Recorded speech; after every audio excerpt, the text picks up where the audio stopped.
Profesor Roman Jerala, kot predstojnika odseka za sintezno biologijo in imunologijo vas srečujemo novinarji v zadnjih letih predvsem v kontekstu izjemno uspešnih dosežkov prebojnih raziskav. Področje sintezne biologije in imunologije je za manj obveščeno javnost seveda kar težko razumljivo. Lahko pa bi rekli, da je vaš raziskovalni pogled usmerjen v mikrosvet. Nam lahko ta mikrosvet nekoliko odstrnete?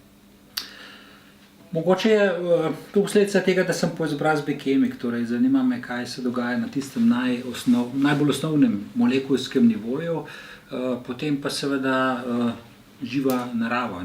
Pred leti sem slišal nek zelo zanimiv geslo, češ najboljša vprašanja so v biologiji, najboljši odgovori so v kemiji, zato študirajte biokemijo. To je tisto kombinacija obojega skupaj, kjer mislim, da je izjemno zanimivo vsekakor.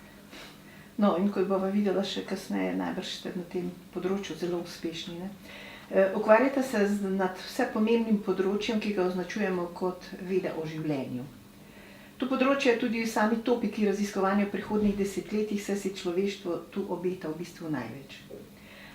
Zlasti področje genske terapije je tisto, na katerega je postala javnost najbolj pozorna in so tudi pričakovanja seveda posledično zelo velika.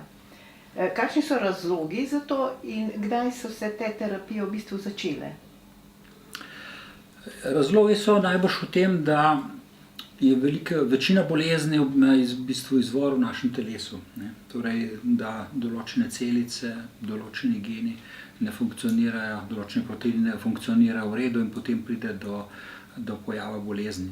Zdaj, če lahko uravnavamo delovanje teh genov, popravimo delovanje lastnega telesa, potem v bistvu lahko pridemo do zdravja. Seveda ni nujno vedno tako, ne nazadnje antibiotiki so tisti, ki ubijajo bakterije, čeprav imamo seveda tudi lastne celice, ki so lahko bakterijam kos, ampak kljub vsemu vzamemo, da človek ima tam nekje okrog 20.000 genov, in danes je tehnologija nekako napredovala do te stopnje, da bi lahko praktično uravnavamo, torej povečamo ali pa zmanjšamo izražanje katerega koli izmed teh proteinov, torej, ki so vkodirani v genih. Problem je seveda v tem, da ne vemo, kako delujemo, torej še vedno je to velika uganka in najbrž po mojem mnenju zaposlovala raziskovalce vsaj še, ne vem, par desetletij, če ne stoletja, preden bomo res razumeli vse do popolnosti, kako deluje ta kompleksen sistem. Ampak obeti so tukaj in tudi prvi uspehi, torej z določenimi vplivanjem na delovanje določenih genov lahko zdravimo bolezni, seveda zaenkrat tiste bolj enostavne, torej monogenske bolezni, torej bolezni, kjer vemo točno, da je okvara mogoče samo recimo v enem proteinu in potem tega lahko bodisi nadomestimo ali pa preprečimo njegovo izražanje. Večina bolezni ali pa težav ali pa procesov je pa seveda posledica delovanja več različnih dejavnikov v telesu in to je pa seveda tista kompleksnost, s katero se izzivi za prihodnje. No, kot ste rekli, potencial je velik, marsikaj se že ve, prihodna desetletja bodo pa seveda na nek način v bistvu odstirala še tiste najpomembnejše stvari, kjer boste prišli znanstveniki precej blizu. Je pa zanimivo, da že samo ime genske terapije nakazuje, da imate opravka z geni, kot ste rekli. Kako pa znanstveniki posegate v ta mikrosvet, bi rekli, na kakšen način, s kakšnimi metodami? In v bistvu, kako ugotavljate, da je z geni nekaj narobe? Ja, ta tehnologija to je v bistvu tehnologija rekombinantne DNK. Takoj potem, ko so odkrili torej strukturo DNK, način, na katere so zapisani geni, se je začelo, so lahko začeli te gene preurejati. V tekom par desetletij, mislim, 5 desetletij, so se te tehnologije izjemno razvile. Najbrž se spomnite metode polimerazne verižne reakcije, PCR, ki je tudi pomenila veliko revolucijo. Nazadnje danes lahko sintetiziramo celotne genome.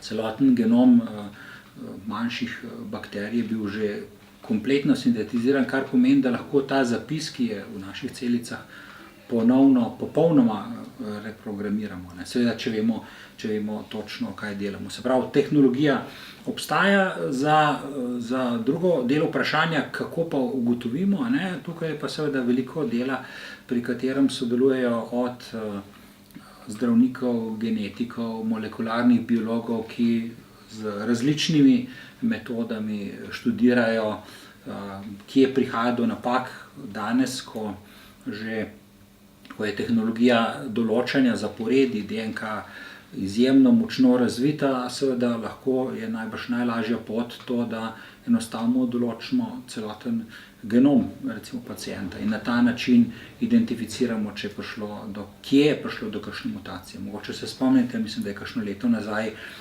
torej kolegi, mislim, da na Inštitutu za genetiko, na medicinski fakulteti so odkrili neko mutacijo, ki je bila povezana mislim, da je šlo za progerijo, za bolezen, ki kaže kot pospešeno staranje.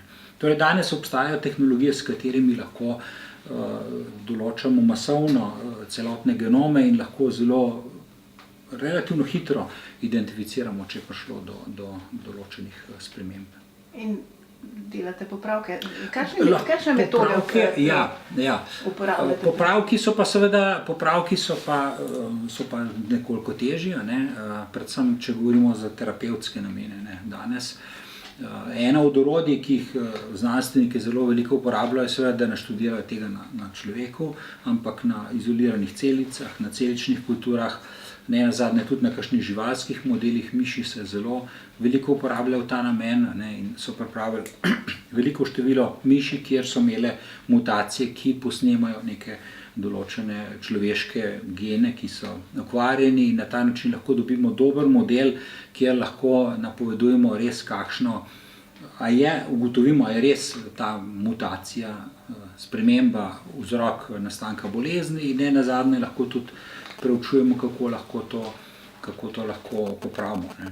Kakšen pa je recimo ta transfer znanja oziroma tega spoznanja? Recimo ste rekli, da se seveda na živalskih primerih najprej preizkuša, ne, dela, potem recimo na humane primere.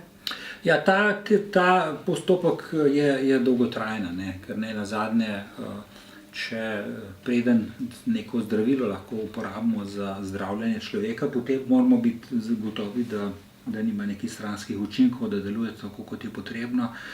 In seveda zato je potrebno najprej narediti več študij, od celičnih kultur do določenih živalskih modelov in raznih stopenj kliničnih študij, in to običajno traja tipično vsaj 10 let, če ne dlje. Ne. In recimo genska terapija je v bistvu zelo obetala, mogoče pred 30 leti je bila to velik boom, zdaj bo pa genska terapija vse rešila na koncu in se je izkazalo, da ni tako enostavno. No. So sicer nekateri tipi bolezni, recimo, kjer gre za pomanjkanje določenega proteina, in tega se lahko nadomesti s tem, da se doda neke dodatne kopije. Pri genski terapiji se je pa izkazalo, da je prišlo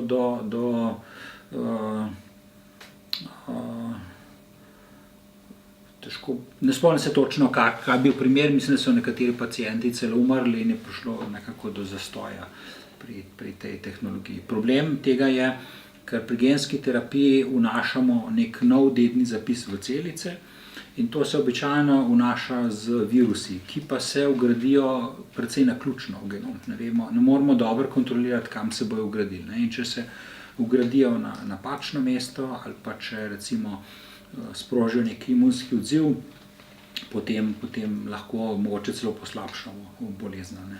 Zakaj z virusi? So virusi ti mikroorganizmi, ki so zelo primerni za vnos, recimo, za popravek? Lastnost virusov je ta, da zelo učinkovito vnašajo dedni material v tarčne celice. Ne. Ravno ta dostava novih genov je en od ključnih problemov, podobno kot dostava zdravil, kako omogoča, da res vse celice v telesu vnesemo ta gen. To uporabljamo različne metode, lahko uporabljamo recimo elektroporacijo, ampak ta ima seveda zelo precej slabšo uspešnost kot virusni vnos in seveda ne moremo celotnega telesa elektroporirati, ampak mogoče lahko samo neko tkivo recimo uporablja se za elektrogensko terapijo tumorjev, ne. Torej virusi so z tega stališča zelo uporabni, ampak marsikdaj se želimo izogniti temu, da se bo ta DNA nekam vgradila, kamor ne želimo, ker nenazadnje lahko tudi sproži aktivacijo nekaterih genov, ki lahko pripeljejo tudi recimo do raka. Ampak kljub vsemu,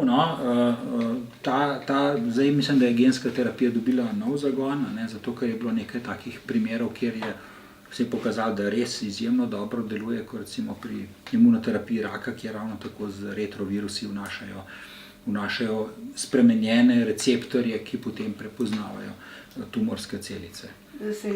Ta imunoterapija je bila letos podeljena tudi Nobelova nagrada, ne? Za en del imunoterapija, ne, za prepoznavanje tako imenovanih checkpoint inhibitorjev, je pa še en drug del imunoterapije, celična terapija, ne, kjer je pa na osnovi kar T celica, ne, za kar je spet nek drug, jaz bi rekel nekako vzporeden preboj pri terapiji raka, ki pa tudi daje v določenih oblikah kar izjemno dobre rezultate in seveda so vsi zdaj navdušeni, ne, da bi tovrstne tehnike uporabljali in jih razširili nabor vrst raka, s katerimi se lahko borimo proti temu.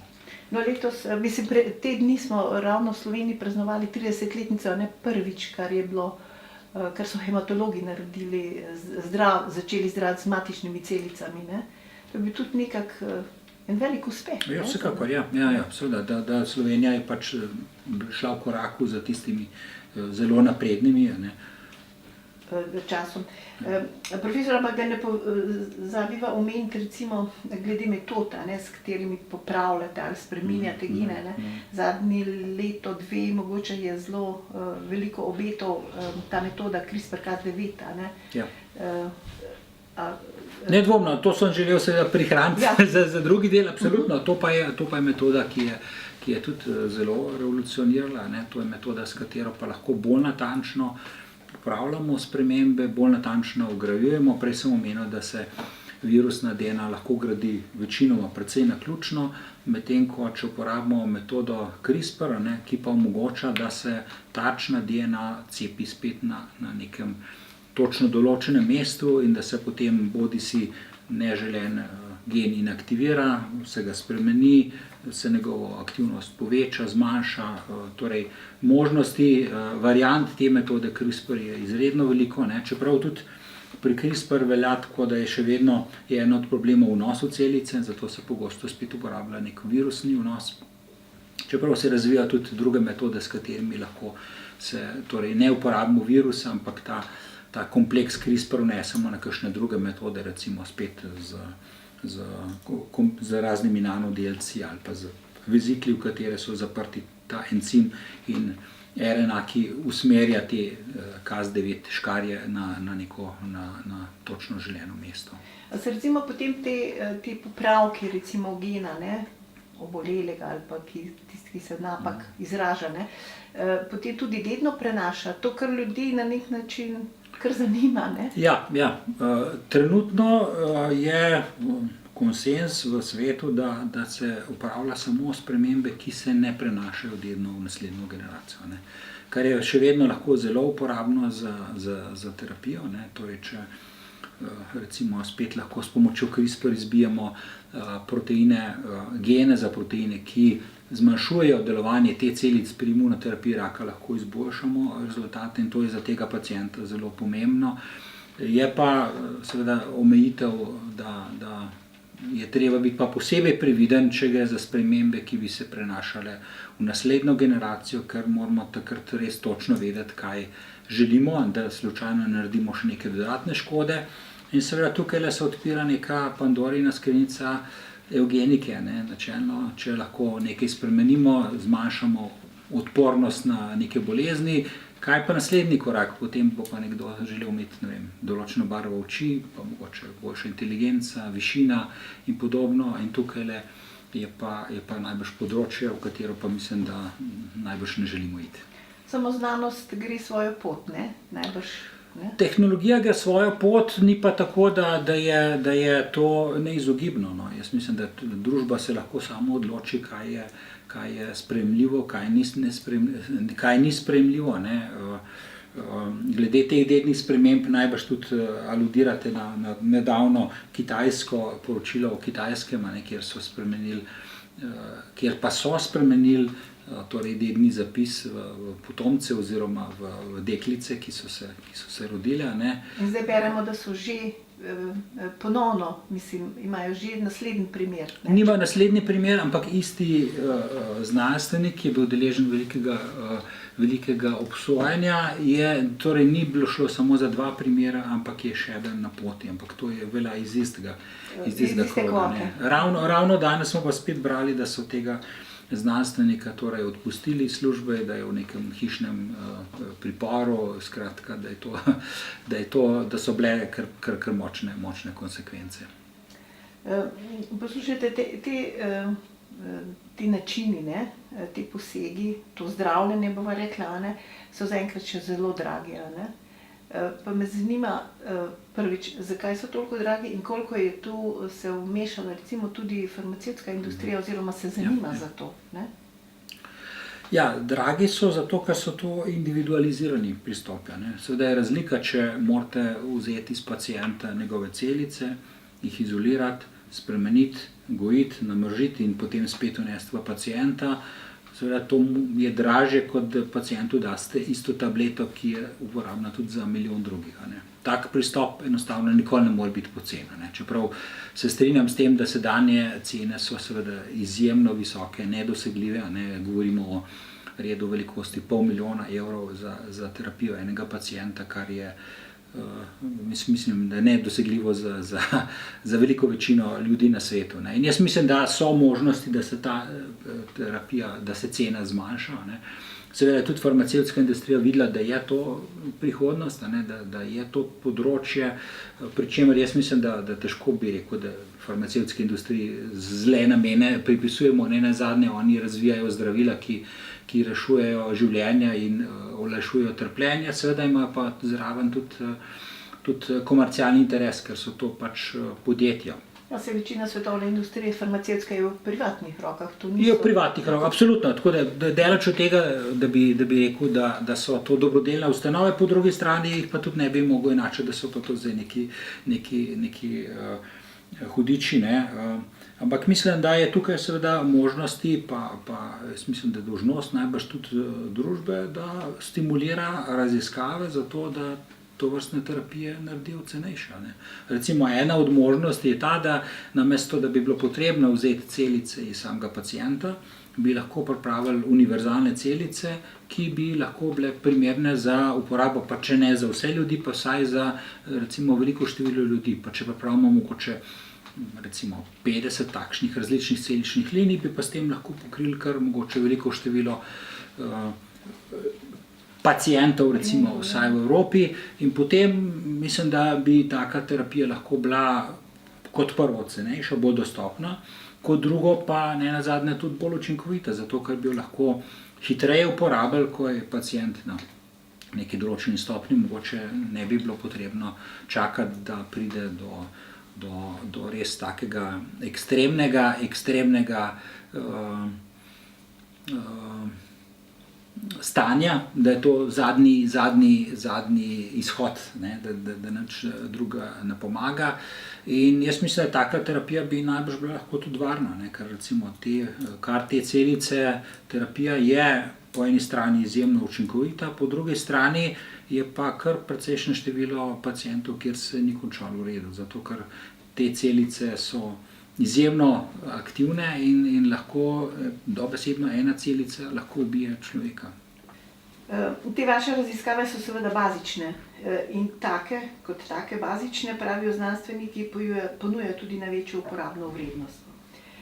Vendar so kritični do neke ihte in prevelikega poudarjanja te translacije, kot rečemo, na prevelik pritisk in na hitro donosno uporabo raziskav. Nobelova nagrajenka Ada Yonath, ki se je ukvarjala z liposomi, mislim, da je leta 2009 dobila Nobelovo nagrado, da se imel, ki ste tudi vi gostili na vašem inštitutu, mi je dejala, da smisel znanosti ni samo izdelava nekega izdelka. In če gre samo za tako znanost, je taka znanost škrvasta. Ja, vsekakor to drži, zato ker je, mislim, da je znanost neštetokrat pokazala, da imajo lahko zelo temeljne raziskave brez neposrednega, navideznega uporabe, lahko izjemno velik pomen za človeštvo. Predvsem je bistvo v temeljih znanosti to, da prinaša neko novo razumevanje, da vemo, kako delujejo narava, kako mi delujemo, kako svet deluje, in če to razumemo, potem seveda lahko to seveda pripomore k boljši kvaliteti življenja, k boljšemu zdravju, prosperiteti, ne nazadnje tudi novim tehnologijam. In tukaj jaz mislim, da tako na področju ved o življenju kot na področju fizike, kemije je nešteto primerov, kjer se je to še in šekrat izkazalo, in seveda to podpiranje, poudarjanje te niti ne translacije, ampak direktne uporabnosti seveda nujno vodi samo v slabšo kvaliteto znanosti. Mislim, da znanstveniki sami se zavedajo in praktično vsak znanstvenik je zadovoljen, če njegovo odkritje pride potem v neko uporabo, da nekomu pomaga. Seveda je pa potrebno zraven vzporedno s podpiranjem temeljne znanosti razviti tudi mehanizme, s katerimi razvijamo možnosti za uporabo, ko se izkaže, da je nekaj direktno uporabnega. To so pač ustvarjanje novih tehnoloških podjetij in potem prenos v uporabo. Recimo za dobrobit ljudi, ne? Tako. No, kot ste že dejali, se to področje znanosti izjemno hitro razvija, ne? Pričakovanja so velika, znanje znanstveniki pa izjemno hitro nadgrajujete. In se mi zdi, da prav tu je akumuliranega največ znanja v zadnjih letih, ne? Vaša skupina in pa tudi vi osebno ste v samem svetovnem vrhu pri nekaterih odkritjih. Ne nazadnje to dokazuje tudi pridobitev prestižnega projekta IRC, to je Evropskega raziskovalnega sveta, kjer je bil vaš projekt uvrščen med 7 najboljših. Prejeli ste 2,5 milijona in pol evrov za obdobje 5 let. Gre pa za prvi slovenski IRC projekt na področju ved o življenju in pa kemiji. Kemijski inštitut se s tem tudi utrjuje na svetovnem nivoju kot vodilna inštitucija na področju raziskav ved o življenju. Nam lahko nekaj poveste o tem tipu raziskav? V okviru samega projekta, ki sem ga poimenoval Machines, to je del področja, kjer razvijamo nove strukture proteinov. Proteini, kot najbrž veste, so osnovni delovni konji v celicah. Torej, večina procesov, ki se dogajajo v celicah, so posredovani s proteini. Od katalize kemijskih reakcij, preko encimov, do prepoznavanja recimo z protitelesi, do recimo modificiranja, razmnoževanja dednega materiala, kjer vse to delajo encimi, vse to delajo proteini, torej to so proteini, ki so se razvili tekom milijard let. In sami proteini so sposobni sestaviti zelo kompleksno tridimenzionalno strukturo, imajo zelo kompleksno funkcijo, in to je vse osnovano na linearnem zaporedju aminokislin, ki je direktno prevod iz genskega zaporedja. Torej, cilj, to, kar smo par let nazaj, mislim, da je nekje od leta 2013, je pa, da smo odkrili oziroma izumili, lahko rečemo, ker ne gre za nekaj, kar obstaja v naravi, torej, da smo izumili nek nov način, nov tip proteinov, ki so drugačni, kot so se razvili v naravi. Namreč v tem so drugačni, da so v bistvu modularni, sestavljeni iz modulov, ki jih lahko sestavljamo skupaj po neke vrste matematičnih pravilih. Recimo tukaj imam primer neke take kletke, prva tetraeder, ki smo jo razvili. Se pravi, ideja v tem, da sestavimo neke tridimenzionalne strukture, to je najbolj taka tetraeder, ampak lahko v bistvu precej bolj kompleksna, s tem, da dizajniramo polipeptidno verigo, tako da se samo od sebe zloži v tako strukturo. Tukaj zdaj so označeni ti segmenti, to je zaporedje aminokislin, vsak segment je sestavljen iz približno 40-50 aminokislin, ki smo jih popolnoma dizajnirali, umetno. Sicer na ta način, da ta rdeč segment je komplementaren temu rdečemu segmentu. Rumen segment je komplementaren rumenemu in tako naprej. In zdaj tudi, če je veriga narazen, bo vsak segment najdel svoj par in se bo zvil v točno definirano strukturo. To je princip, ki je popolnoma drugačen od naravnih proteinov in iz tega stališča je zanimivo. Zakaj se v naravi niso razvili? Na ta način ima veliko prednosti. Eno je, da naredimo strukture, ki niso v naravi in da jih znamo napovedati vnaprej, kako se bo zvili. Recimo za veliko naravnih zaporedij, če vam bom jaz dal neko zaporedje aminokislin, mogoče nihče na svetu ne bo vedel napovedati, v kakšno končno strukturo se bo zvili. Še zmeraj ne razumemo točno te povezave med zaporedjem in tridimenzionalno strukturo. Ampak kakšne implikacije lahko ima potem to, recimo, na naravo? Na naravo lahko rečemo, da je to mogoče bolj je tako bazična, ker gre za nekaj nov koncept, po drugi strani ima pa seveda veliko elementov translacije uporabnosti. Zdaj, če vzamete, da je to kletka, zakaj je kletka dobra, je zato, da noter nekaj damo. Se pravi, to je kletka in cilj je tega projekta, recimo, da te kletke naredimo na ta način, da bomo noter lahko spravili neko molekulo. To je lahko recimo nek toksičen protein, ki bi drugače bil toksičen, dokler je v kletki ne bo nič naredil, ko ga pa enkrat spustimo iz kletke in to recimo zraven rakaste celice, jo bo pa mogoče uničil. Na to kletko lahko tudi obesimo recimo poštni naslov, znamko, in potem bo ta kletka prišla do točno tistega mesta, ki ga želimo, do točno določenega tipa celic in bo tam naredila tisto, kar naredi.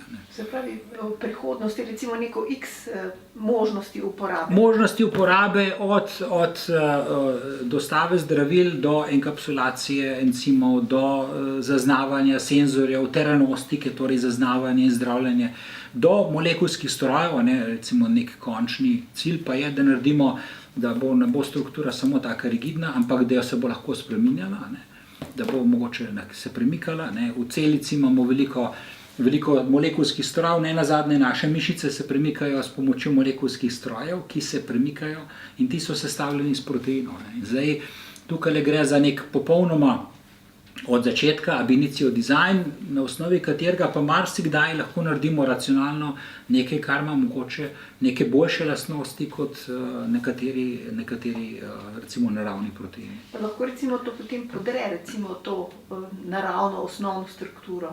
Ne, to smo že poskušali in videli, če ima to, kaj bi to povzročilo, recimo celice, in se je izkazalo, da celice to tretirajo tako kot katerikoli drug protein, samo, poglejte, v možnosti za različne proteine je skoraj neskončno. Recimo iz zaporedja 200 aminokislin je toliko možnih kombinacij 200 aminokislin več, kot je atomov v vesolju.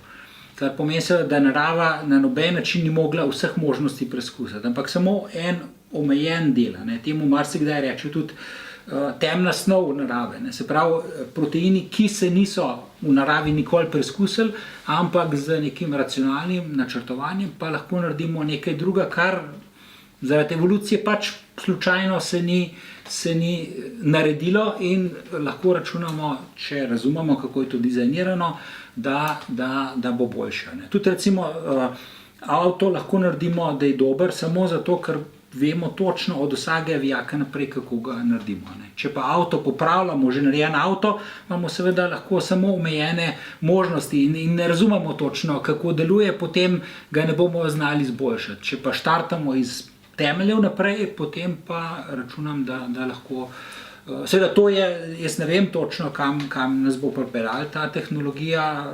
Jaz mislim, da ima veliko potenciala in to je ne nazadnje namen teh ERC projektov, da gre v neke ambiciozne, kot rečejo, high risk, high gain tip projektov, torej da gre za projekte, kjer je neka drzna hipoteza, ambiciozna in rezultati so lahko potencialno zelo, zelo zanimivi. Morda boste spodbudili astrofizike, da bodo tudi na osnovi tega recimo iskali skrivnost. Mislim, da ne ravno na tej osnovi, no. Samo prispodoba, no. Ja. Recimo, ne. No, sredstva, kot ste rekli, ste prijeli za 5 let. Za vaše področje, kjer je znanje izjemno hitro napredujoče, ne, in pričakovanja so velika, je lahko to dolg ali pa tudi kratek čas, ne.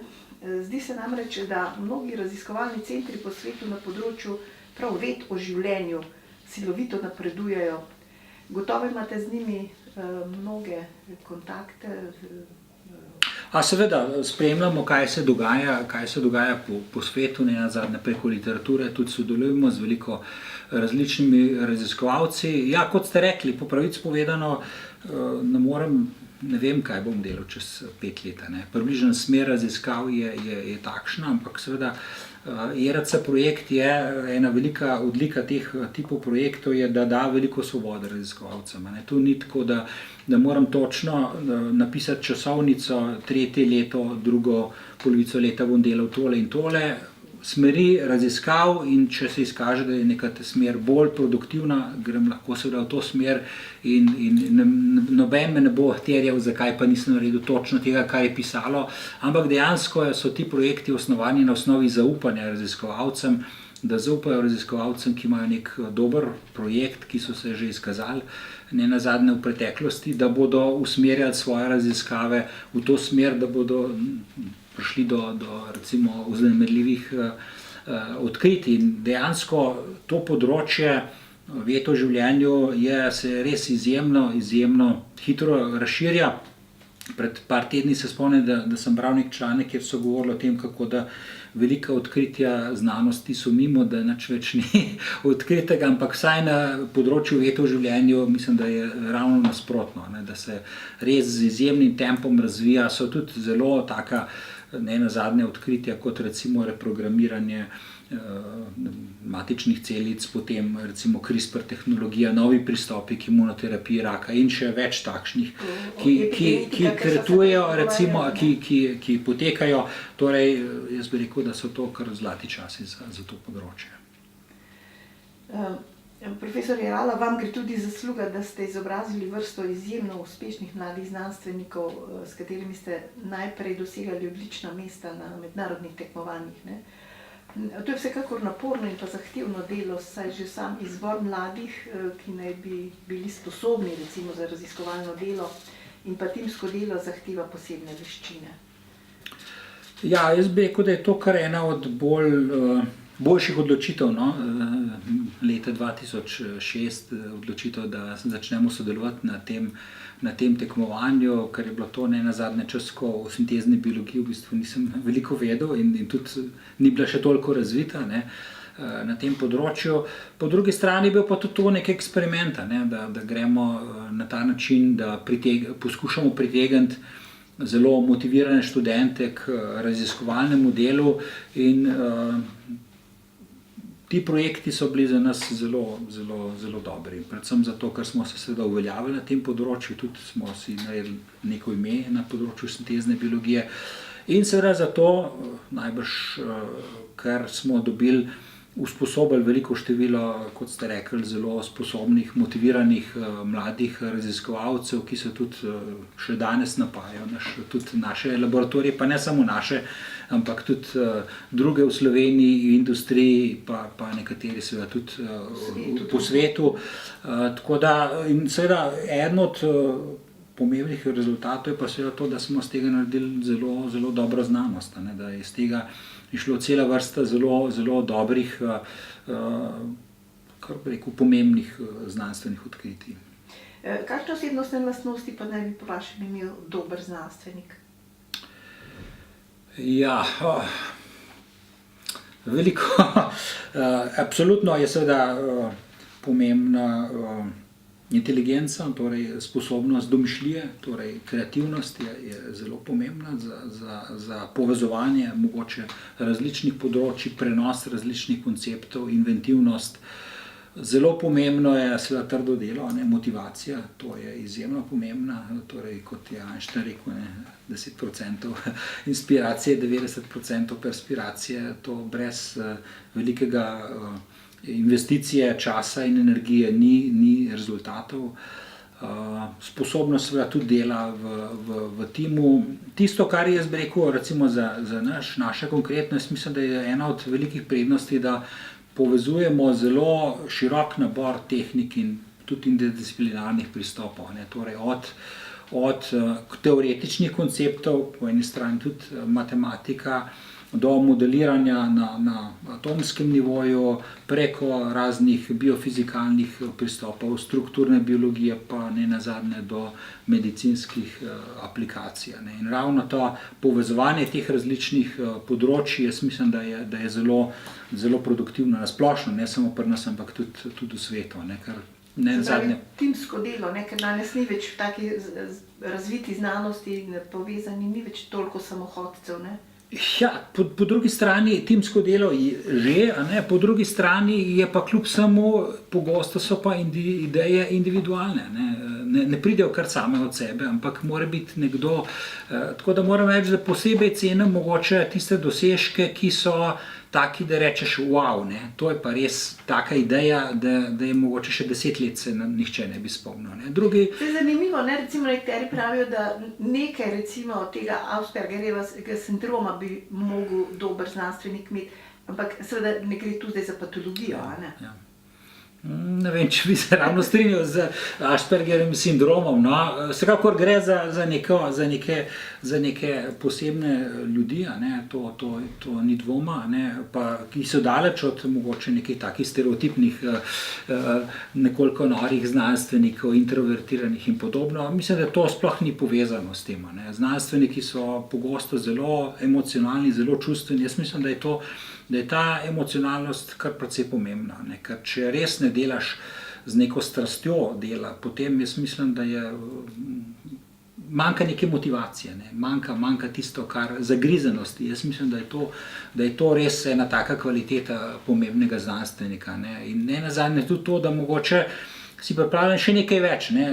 Ostali pijo, da semle pa mogoče vidiš, pa bi se kljub vsemu še dali, čeprav mogoče kaže, da se nič več ne da v neko določeno smer praska. Tako da mislim, da to so veliko takih. Vsak ima pa seveda nek svoj stil. Ni nujno, da so vsi znanstveniki po istem kopitu, nekateri delajo to na tak način, drugi na drugačen način, tako da imate stilov znanstvenikov zelo različno.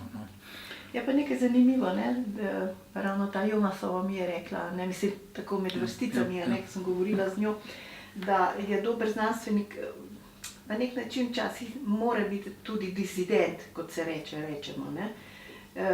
Vendar pa, ki se bori za pravičnost, vse tako naj bi bilo mnenje recimo v javnosti.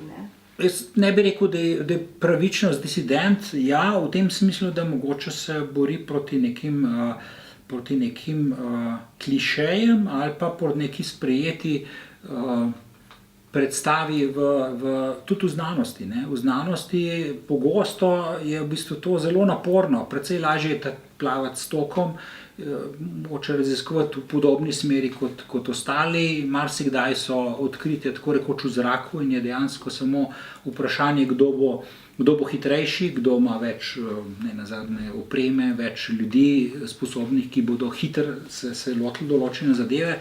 Zato pogosto vidim, da je za nas res, da smo lahko konkurenčni samo na področjih, kjer je ideja res taka, da je inovativna. Da ni nekaj takega, kar se meni zdi, v redu, to je pa logična pot. Če je logična pot, pa da je stvar zanimiva, pa je zelo verjetno že nekdo drug naredil in smo bili enostavno prepočasni. Pomembna je tudi prezentacija znanosti v javnosti, vendar pa prevladuje mnenje, da se danes to pojmovanje nekako sprevrglo v pojmovanje oziroma v pravi, da je to ratala pop kultura, kar seveda se nekateri pravijo, da to jemlje neko legitimiteto znanosti. S tem se ne bi strinjal. No. Jaz mislim, da danes znanstveniki, ampak moram se tudi reči, veliko je novinarjev takih, ki so navdušeni nad znanosti in predstavljajo javnosti znanstvene dosežke. Tako da jaz bi rekel, da je seveda potrebno imeti, predstavljati na pravi način, a ne, tako da vse, kar govorite, je še vedno res, ampak seveda na tak način, da bo razumljivo širši javnosti, ne nazadnje tudi zanimivo. Zato je marsikdaj seveda dobro uporabljati neke prispodobe, ki mogoče bolj plastično predstavijo neke dosežke oziroma zakaj gre pri novih dosežkih. Seveda, če gremo pa zelo pogosto ali pa vedno podrobnosti, tehnične podrobnosti, zato je pa seveda potrebno precej investicije časa, zato da res razumete, ki pa marsikdaj niti niso potrebni za širšo javnost. Ne? Tako da jaz mislim, da je to dober trend, da se dosežki znanosti predstavljajo širši javnosti in da poteka v tem diskusija. Ne nazadnje je zato tudi razumevanje znanosti večje, najbrž tudi podpora. In jaz mislim, da bi tega seveda moralo biti še več, ne? Ker ne nazadnje, jaz seveda sem pristranski kot znanstvenik, ampak mislim, da je znanost izjemno zanimiva. Ne? Da, če se jo da na pravi način predstaviti, sem prepričan, da je zanimiva tudi za širšo javnost. Kako pa naj se recimo laiki, ko govoriva o prezentaciji znanosti v javnosti, laična javnost recimo znajde v vseh teh znanstvenih teorijah, ki so seveda v ponudbi na različnih medijih, ne? Težko je namreč najti pravo interpretacijo in pa seveda, bom rekla, pravo znanstveno avtoriteto. Vas imamo seveda za znanstveno avtoriteto, ki znate stvari zelo plastično in razumljivo povedati. Jaz mislim, da o večini znanstvenih vprašanj niti ni prav zelo nasprotujočih si mnenj. Mislim, da večina stvari se znanstveniki kar precej strinjajo glede same interpretacije. Tako da jaz ne bi rekel, da bi bil tukaj nekdo v dvomu. Zdaj, če govorimo recimo mogoče najbolj take zelo glasne primere cepljenja, ne cepljenja, tukaj ni nobene dileme. Tukaj ne nazadnje, če mogoče sem še malo bolj provokativen, o škodljivosti gensko spremenjenih rastlin za prehrano, tudi tukaj med znanstveniki mislim, da ni nobene dileme. Tako da tukaj bi težko rekel. Ne bom pa rekel seveda, da na nobenem področju ni nobene kontroverznosti in tudi, kot sem že prej omenil, se marsikdaj dogaja, da enostavno se izkaže, da določene stvari ne držijo, ne? Ali pa recimo, da so podobno kot je, ne vem, Newtonovo teorijo, potem splošna relativnost pa Newtonovi principi še vedno veljajo na nekem določenem merilu, na drugem merilu, na drugi skali pa seveda se izkaže, da to ne velja, ampak je potrebno to nadomestiti za neko drugo, boljšo teorijo. Ampak znanstveniki, glede tega sem večkrat omenil, so tisti, ki smo pripravljeni pač sicer boleče zavreči svoje prepričanje, ki smo ga imeli dolgo časa, če nas seveda dejstva in dokazi prepričajo nasprotno. To ni enostavno, če si delal 10-20 let v neko smer, nekaj podpiral, na koncu se to podre, je to zelo težko, zelo boleče. To popraviti, marsikdo se upira, kot se le da, ampak na koncu je to pač to, ki potem s tem počisti. In to se tudi v znanosti marsikdaj se dogaja, da so neki dokazi, neki rezultati, ki ne držijo in je to zelo težko spodbujati. Tudi mi smo imeli večkrat, nismo uspeli določenih eksperimentov, ki so bili objavljeni, ponoviti in potem se je izkazalo, da so bili pač napačni, ampak smo imeli velike težave, da smo objavili nekaj, kar je nasprotovalo neki privzeti recimo teoriji, ne, ali pa privzeti paradigmi, ampak na dolgi rok se pač to vse počisti. Ne. Se pravi, znanost ni vedno jasno samo navzgor, ampak so tudi neki zastoji in se potem premakne naprej. To je osebnostna lastnost, kritična. Ja, to je, in jaz mislim, da je to nekaj takega, kar je seveda za splošno družbo zelo dober koncept, to znanstveno, ravno to, da si dejansko, da spremeniš, ne da si vkopan v svoje okvire in nisi pripravljen spremeniti svojega mnenja. Glede tega, mislim, smo znanstveniki marsikdaj kar zelo ponižni. Dejstva, eksperimenti so tisti, ki preglasijo vse ostalo. Kar seveda ne pomeni, da so vsi eksperimenti pravilni. Lahko se kdaj tudi izkaže, da mogoče niso bili napačni in se je potem pokazali, da seveda v tem pa moraš imeti neko energijo za to, da vztrajaš pri tem prepričanju, če imaš seveda argumente za to. Ne samo zato, ker meni se pa zdi, da je to tako. To je pač potrebno imeti res neko ozadje, neko podlago. Ja, če gledamo zgodovino znanosti, seveda nahajamo take primere. Ne? Veliko, ja. Veliko, ne?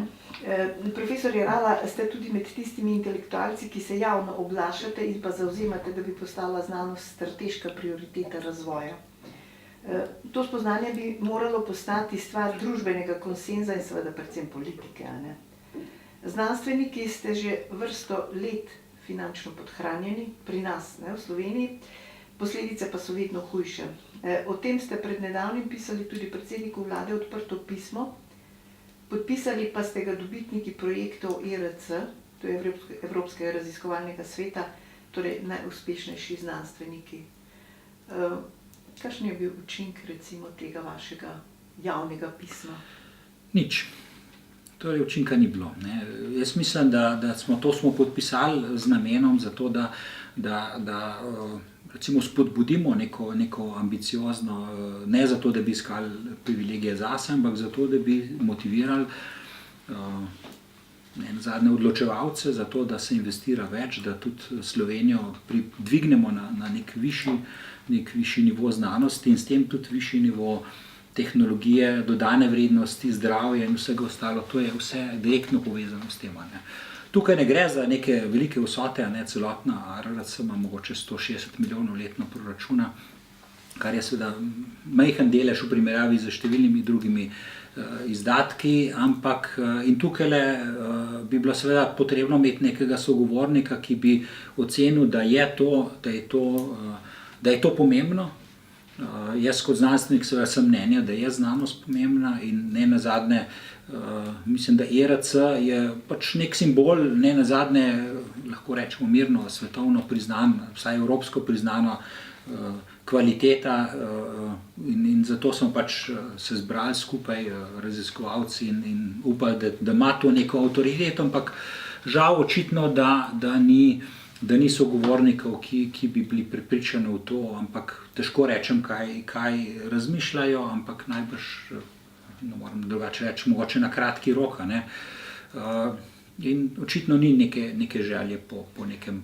No, ko pravite, da je bil izplen tako rekoč nič, nikogar ni prepričalo tudi, ali pa se je dalo misliti, tudi to, ko v pismu navajate primere o skrbi za področje znanosti z našimi recimo sosednjimi državami.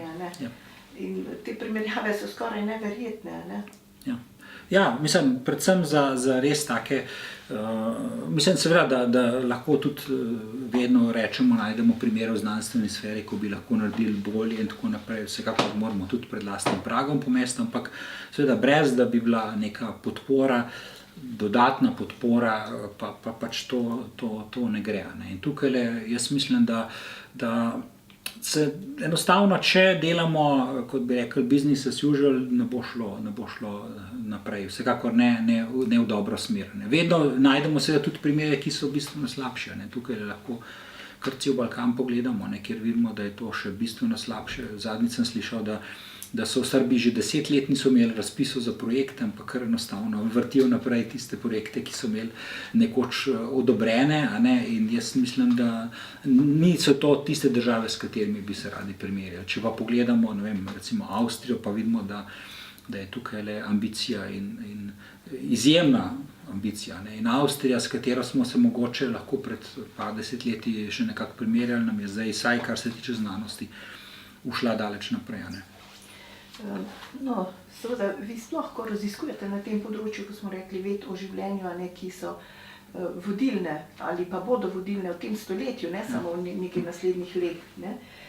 In imate tudi že mednarodni uspeh in pa prepoznavnost.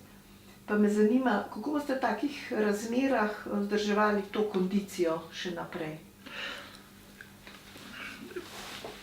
Ena stvar je seveda ERC projekt, ki je zelo pomemben, ki omogoča, da lažje, da ni treba pač razmišljati vsakega razpisa do naslednjega. In vedno najbrž lahko tudi nekateri mislijo, saj ste uspešni, kaj pa še hočete, saj dokazujete z rezultati. Jaz mislim seveda, da to bi želel, da bi bilo dobitnikov ERC v Sloveniji ne 7, ampak vsaj 2-krat toliko. In jaz mislim, da je sposobna Slovenija, da ima potenciale, da to poveča. Zato tudi ne nazadnje kar nekaj je slovenskih dobitnikov ERC, kjer so ga dobili zunaj. V nekaterih državah je ta razmerje še precej slabše. In mislim, da to razmerje, koliko je dobitnikov ERC v državi, v primerjavi z državljani te države, ki jih dobijo zunaj, da marsikaj pove. Recimo na Slovaškem je eden na Slovaškem, pa 10 Slovakov v tujini. Torej, v tem primeru smo še vedno boljši. Ampak jaz mislim, da je v Sloveniji potencial, da imamo dobro izobražene, motivirane kadre, ki bi lahko naredili boljšo znanost. Ne nazadnje tudi zelo uspešni slovenski znanstveniki bi se bili pripravljeni vrti v Sloveniji, če bi bilo tukaj le boljše razmere za delo. In tisto, kar sem upal, da bo prepričal te odločevalce, je, da ne nazadnje, če bomo imeli boljšo znanost, lahko tudi računamo, da bo nastali novi start-upi, nova podjetja, nova tehnologija na področju. Vete, v življenju smo zelo slabo odrežemo. Imamo tudi tukaj ideje, ampak dejansko takšnih res uspešnih podjetij je zelo malo. Jih je nekaj, ampak precej malo. Tisto, kar je škoda, pa res, kot rečeno, tudi na to pismo očitno ni niti take kulture, da bi vsaj nek odgovor napisali, kakršenkoli, ampak imajo občutek, da se to nikogar ne tiče. In tukaj le moram reči, da sem precej črnogled glede tega, da se bo v kratkem kaj bistveno izboljšalo. Poglejte, ko se pogovarjamo z raziskovalci drugih, recimo uspešnih držav, nam pravijo, da nam, Slovencem, manjka neka strategija, da v bistvu ne izluščimo področji, kjer smo dobri in te ne postavimo v prioriteto.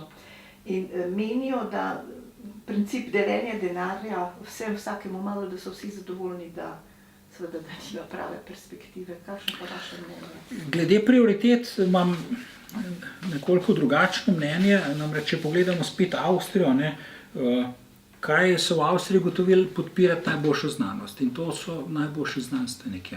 Kar pomeni, problem s prioritetami je seveda tako, da vsak želi svoje področje postaviti v prioriteto. Mislim, da je najbolj enostavno, tako kot je že nastavljen sistem sedaj, da pač enostavno z mednarodno primerljivo metodo ocenjevanja razpisov nagraditi tiste, ki se najboljše izkažejo. Z mednarodnimi recenzenti, podobno kot na vseh ostalih nivojih.